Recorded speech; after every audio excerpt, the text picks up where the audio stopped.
Israel's war on Hamas has claimed tens of thousands of lives, and its impact can be felt a half a world away here in Bloomington-Normal. And yet when you go, it feels like home.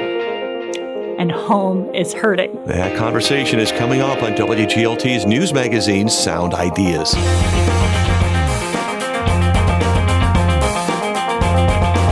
Good evening, I'm John Norton. Also on today's show, if you want more gun safety laws, elect more women.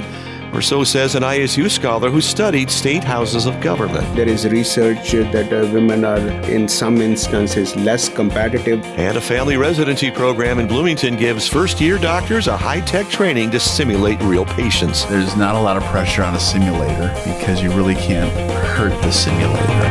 Those stories on the way after a Bloomington-Normal news update. This is Sound Ideas on 89.1 WGLT and WGLT.org, part of the NPR network.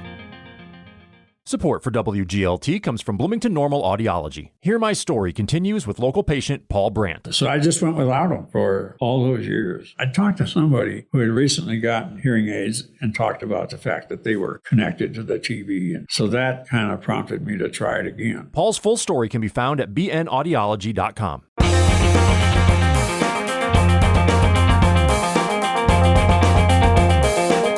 From the campus of Illinois State University in Normal, this is WGLT's news magazine, Sound Ideas. Good evening, I'm John Norton. Nearly 22,000 are dead in Gaza since the war broke out following a Hamas invasion of Israel October 7th. This calculation includes civilians and combatants and is reported by the Hamas-led health ministry in Gaza. While the war remains contained in the Middle East, its impacts can be closer to home. WGLT's Melissa Ellen explores how trauma plays out even in Bloomington-Normal. Meryl Brown lives in Bloomington-Normal. She's Jewish and has visited Israel in the past, but that's her only connection to the land. Still, she says she's deeply impacted by what's happening there. I haven't been there in many, many, many years. And yet when you go, it feels like home. And home is hurting. Brown is referring to the Israel-Hamas war, which started October 7th. The Palestinian-led militant group Hamas invaded Israel, killing around 1,200 people and taking roughly 240 Israeli hostages. Israel declared war in response, and the death toll keeps rising. More than 85% of Palestinians in Gaza are also displaced. While the war is contained to the Middle East, people like Meryl Brown are being impacted even in Bloomington-Normal. There have been protests nationwide calling for a ceasefire, including one in Uptown 2 months ago. Suspected hate crimes are also on the rise. Meanwhile, graphic images and stories of the war are being shared digitally across news outlets and social media, all of which can take its toll on people's mental health. It may even cause trauma. That's according to Keith Brotheridge, a training coordinator at the Normal-based nonprofit The Baby Fold. He explains how it works. I can only infer that if you're going down into social media, news media outlets, you're viewing horrific images, you're reading horrific stories, that's going to potentially put someone at risk for literally developing post-traumatic stress disorder symptoms, which we call secondary traumatic stress. In other words, viewing or reading material about others' trauma can start to cause trauma. Tama Bryant directs the Culture and Trauma Research Laboratory housed in Pepperdine University. She says this type of secondhand trauma can display in a variety of ways, from nightmares, hypervigilance, and intrusive thoughts to serious mental health conditions. It can also show up with depression. It can show up with anxiety, increased anxiety. Some people may be feeling grief and mourning, even if they didn't know the specific people personally. This isn't the first war to have such an effect on the American people. Just a few years ago, when Russia invaded Ukraine, there was a similar U.S. response. And even prior to social media, Keith Brotheridge at The Baby Fold says research shows secondary trauma is real. He points to 9/11's lasting effects on mental health professionals who developed symptoms as a result of listening to their clients discuss that day. Not to mention the intergenerational trauma associated with Israelis and Palestinians who have lived with conflict for decades. Brotheridge says it can dredge up trauma for Jews and Palestinians alike. Tama Bryant at the Trauma Research Lab says she's already heard from people experiencing secondary traumatic stress from the Israel-Hamas war. More locally, Brotheridge says he hasn't heard much about this being an issue, but people like Meryl Brown of Bloomington-Normal can't keep their minds off of it. She says her life is going well here, so it's confusing.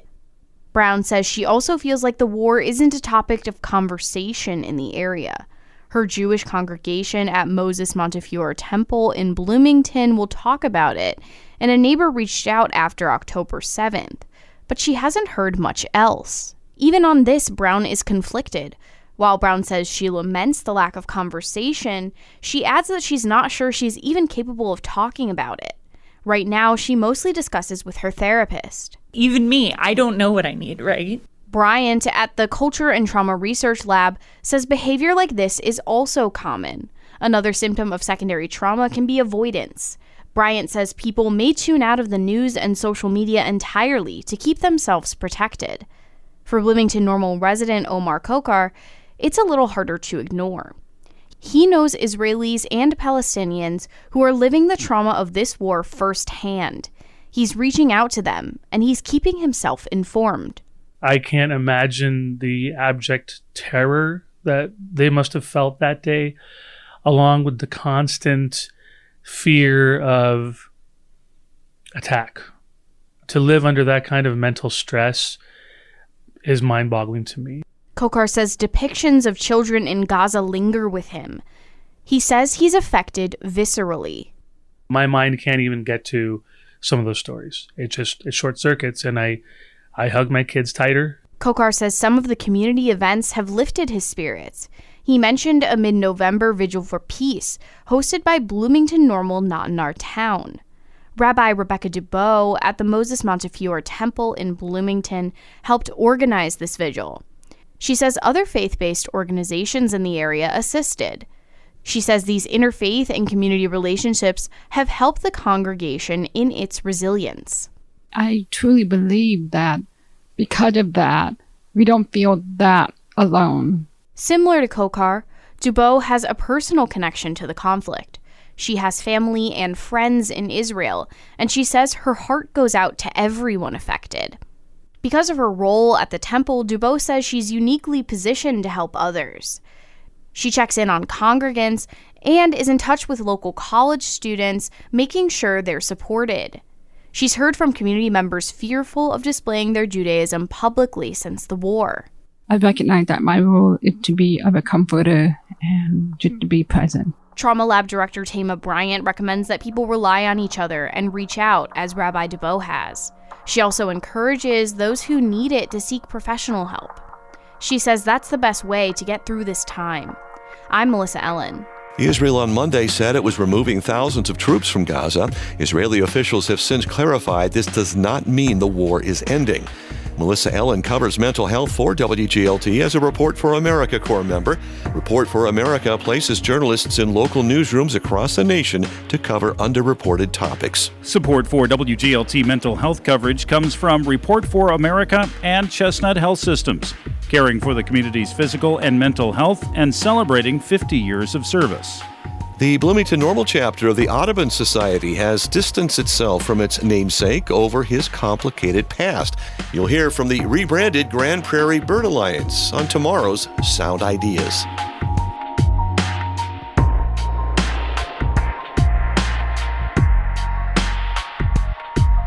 Stress can be a chronic problem that makes it harder to focus on the good things in life. When there is a negative experience, it becomes sticky in your brain like Velcro. The same amount of good and bad may be happening to you at the same time. But when you're feeling a sense of stress, you hold on to those negative experiences. A new book offers tips for how to reduce stress and achieve your goals. That's tomorrow on Morning Edition from NPR News. Wake up with Morning Edition tomorrow morning on 89.1 WGLT. Stories and conversations around Bloomington-Normal and McLean County. This is WGLT's news magazine, Sound Ideas. A new study by an economist at Illinois State University finds the presence of female legislators in state houses significantly increased the number of gun laws. In this interview with WGLT's Charlie Schlenker, Emeritus Professor Rajiv Goel says he also found changes in the number and frequency of firearm legislation over a 30-year period. They have generally increased, although you see the laws could be qualitatively different. Some could have more teeth. So we did not distinguish qualitatively because there is just a too wide variety. So what we counted was number of laws, and also in some cases, although predominantly they were anti-gun laws, but some cases they did repeal the laws. So we're just counting for now legislative efficiency and increment of laws over time by state.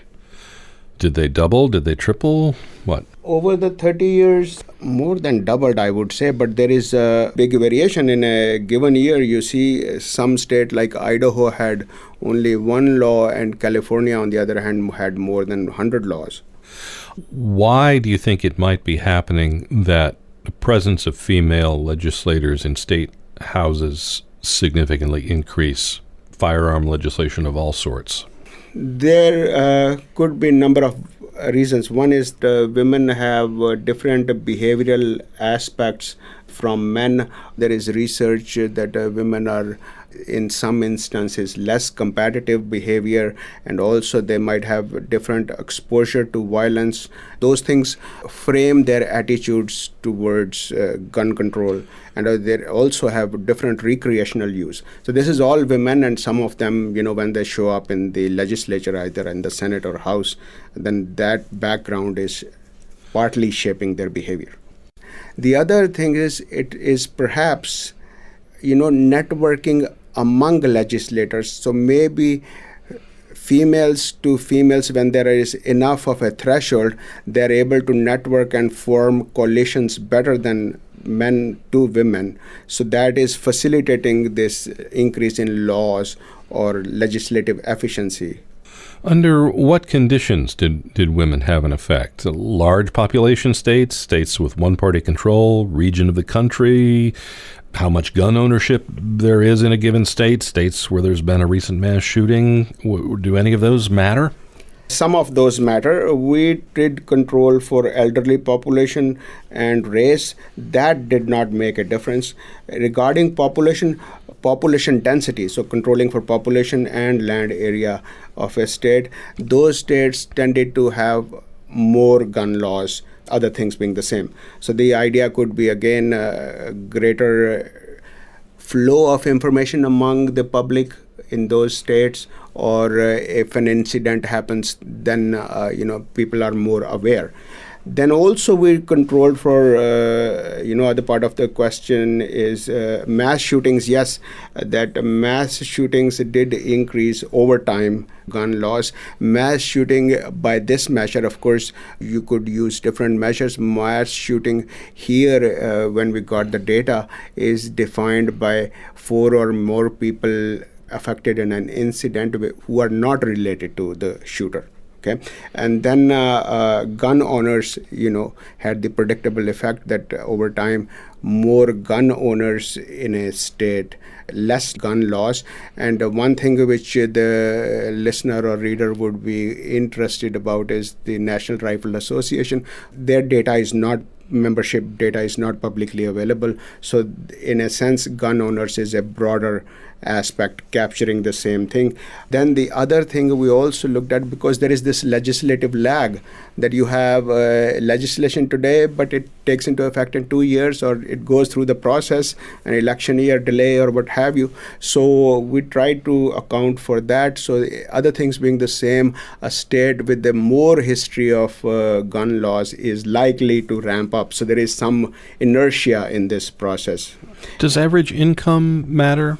In this case, in most instances, because we ran different versions of the model, income did not matter. But in the few instances where the result was significant, more prosperous states, other things being the same, had more gun laws. So perhaps this is driven by a California effect.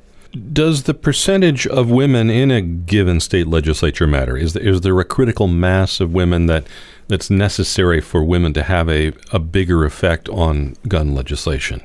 Yes, this seems to be the critical mass is about 30% or 1/3 or 40% of the total seats in the legislature. They don't have to have a majority necessarily, and very few states do, or if any, but the critical mass seems to be in the 30 to 40% range to be effectively having an impact. So at the beginning of your 30-year look, fewer states had that threshold, and there were fewer measurable impacts by women on gun laws. Correct. The number and share of women state lawmakers has been rising since the 1980s. How much did that contribute to the overall increase in gun legislation? How much more than proportional was the effect? We're seeing quantitatively, you see, that first there were about 24 laws on average during this 30-year data set by state, and if there is a 10% increase in the strength of female legislators in House, not Senate, would increase the number of gun laws by 0.5% in a given state on average. Again, prefacing that with we are bunching all qualitatively different laws, stand your ground, conceal carry, house sale restrictions and all that in the number of laws. So they could be very different qualitatively. You also found there was no gender-linked difference for state Senate lawmakers as there was for state House members. Why not?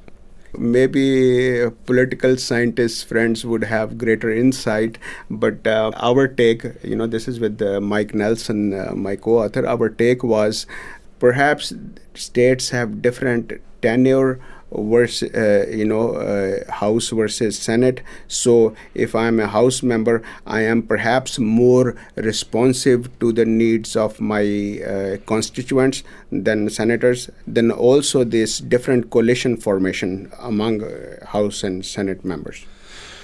Senate terms tend to be longer. Does that make a difference? Yes, that would be, responsiveness to the needs of the constituents and also responsiveness to current events, for instance, like mass shooting. If an election is coming up sooner, they're more likely to say, hey, I'm going to get on board this. Right. What do you see as the implications of this study for the national conversation about firearms? Of course, in the broader context, there is this talk about, greater representation of females in legislatures, which is happening. Yes, but in the context of gun legislation, the main point of this research is that it matters where for now female legislators appear. So it's in terms of gun legislation, it makes more sense or more effectiveness is there when they're elected to the House than to the Senate. That is economist Rajiv Goel. His research was sponsored by Illinois State University's Cady Insurance School and the College of Business and the Institute for Studies on the Mediterranean in Naples, Italy. Goel spoke with WGLT's Charlie Schlenker.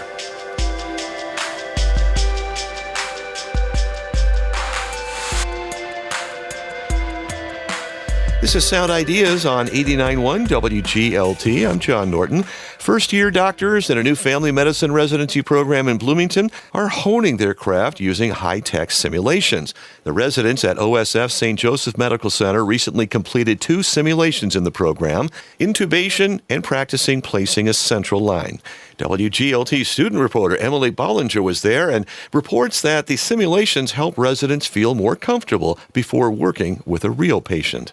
OSF St. Joseph's Family Medicine Residency Program is only about 6 months old. First-year resident Keenan Brown says he is excited to be a part of it. There's something inspiring about being part of something that's brand new and that's going to keep growing, and that the way we show up every day is going to impact the future of the program. So that's something I really appreciate about it. Brown says most of the residents have probably done simulations similar to the ones they performed 2 weeks ago while in medical school. This was their first time doing a simulation while in residency. The simulations were provided by Jump Simulation in Peoria. The medical director at Jump Simulation, Lisa Barker, says this is an exciting opportunity for the OSF St. Joseph's medical residents. So the two procedures we did today have risks associated with them, and that's what simulation allows. It allows the residents and even practicing clinicians to practice their skills and maintain their skills in a perfectly safe environment to ensure the best patient care. Barker says Jump Simulation focuses on clinical education. Our vision is to improve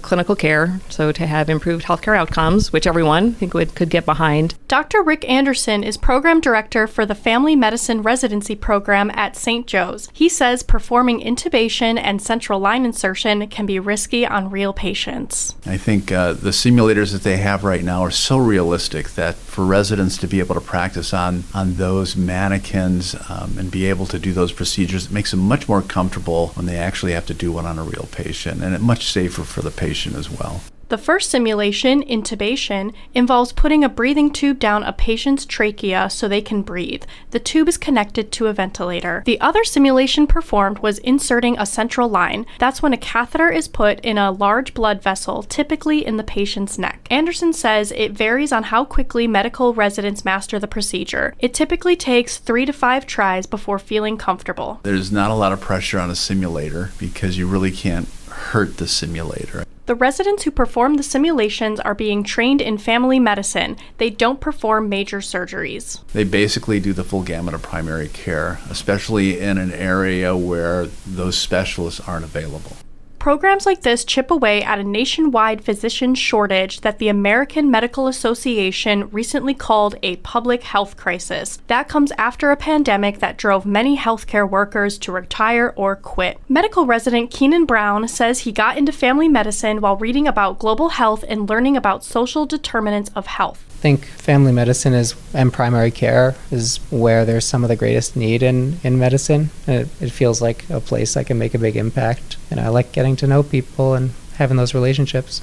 Brown is already building those patient relationships through Chestnut Family Health Center on Bloomington's west side. Every week he sees new patients and has returning ones. Brown says through Chestnut he has been meeting the needs of a lot of the population in the area who might not have very good access to primary care otherwise. We have homeless folks there too, or recent immigrants who are still getting settled here, people whose insurance situation is complicated, people who haven't gone to a doctor in many years. You get a bit of everything. I'm Emily Bollinger. There are 6 medical school graduates in this first class of family medicine residents in Bloomington. The program is funneled through the University of Illinois College of Medicine, Peoria, similar to other OSF residency programs. Support for WGLT health coverage comes from Carle Health. You can count on Carle as your partner in health care. Information at carle.org. And that is Sound Ideas today. WGLT's news magazine is made possible in part by Bloomington-Normal Audiology. I'm John Norton. Story help today came from WGLT's Melissa Ellen and Charlie Schlenker, and our student reporter, Emily Bollinger. Ryan Toohey, another one of our students, edits Sound Ideas. This is 89.1 WGLT and WGLT.org, part of the NPR network.